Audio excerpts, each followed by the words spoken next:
জি, তার সিঙ্গাপুর এবং থাইল্যান্ডের যে হসপিটালগুলোতে তাকে কেস সামারি তার পরিবার পাঠিয়েছে এবং ওই হসপিটালের সাথে হয়তো কথা বলে হসপিটাল অ্যাকসেপ্ট করতে পারে, তার পরিবার সিদ্ধান্ত নেবে তখন যে আসলে কোন হসপিটালে তাকে নেওয়া যেতে পারে। তবে এটা তার পরিবারের সিদ্ধান্তটা চূড়ান্ত বলে আমরা মনে করি।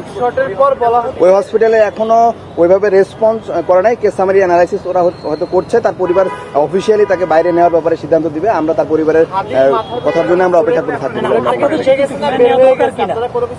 জি, হাদি ভাইয়ের বুলেটটা রাইট সাইড দিয়ে ঢুকে গিয়ে বাম সাইড দিয়ে বের হয়ে গেছে, টেম্পোরাল রিজন দিয়ে।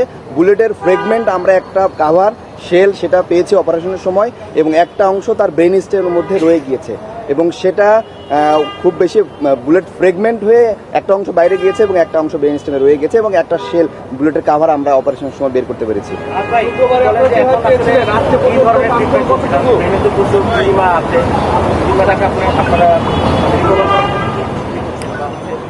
জি, তার কনজারভেটিভ ম্যানেজমেন্ট চলছে। তার ব্রেনে যে ইডেমা আছে, চাপ আছে, সেগুলোর জন্য মেডিকেল যে ম্যানেজমেন্ট পসিবল, এটা যে কোনো বিশ্বের সাথে ওয়ার্ল্ড ক্লাস স্ট্যান্ডার্ড তার চিকিৎসাটাই চলছে।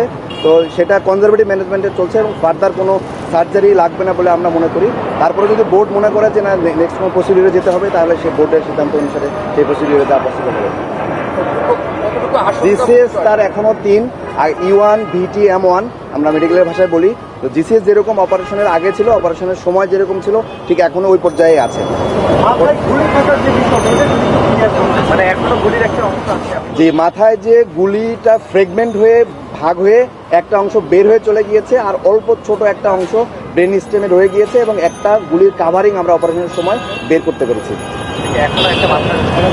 জি জি, স্প্রিন্ট একটা গুলি, সেটা তো ভিতরে ঢোকার পরে ফ্রেগমেন্ট হয়ে যায়, ফ্রেগমেন্টের একটা ছোট অংশ সেটা ব্রেন স্টেমে রয়ে গিয়েছে।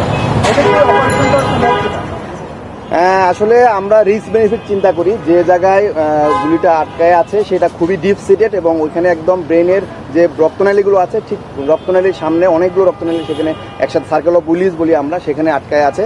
তো আমরা মনে করি যে ব্রেনের যে আমরা অপারেশনটা করেছি, মূলত ব্রেনটাকে স্পেস দেওয়ার জন্য অপারেশনটা করেছি। মাথার হাড্ডির যে খুলিটা বাম পাশ, এই বাম পাশের খুলিটা আমরা কেটে ব্রেনকে একটা স্পেস দিয়েছি। এই যে ব্রেনে ইডেমার কারণে সোয়েলিং হচ্ছে, ব্রেন তো একটা শক্ত কাভারিং বোনের মধ্যে ফিক্স থাকে, যদি স্পেস না পায় তখন ব্রেনের বিভিন্ন অন্যান্য অঙ্গগুলোকে চাপ দেয়। ওই স্পেস ক্রিয়েট করার জন্য মূলত বাম পাশের হাড্ডিটাকে খুলে দেওয়া হয়েছে, একটা স্পেস ক্রিয়েট হচ্ছে, ব্রেনটা এক্সপ্যান্ড করতে পারছে।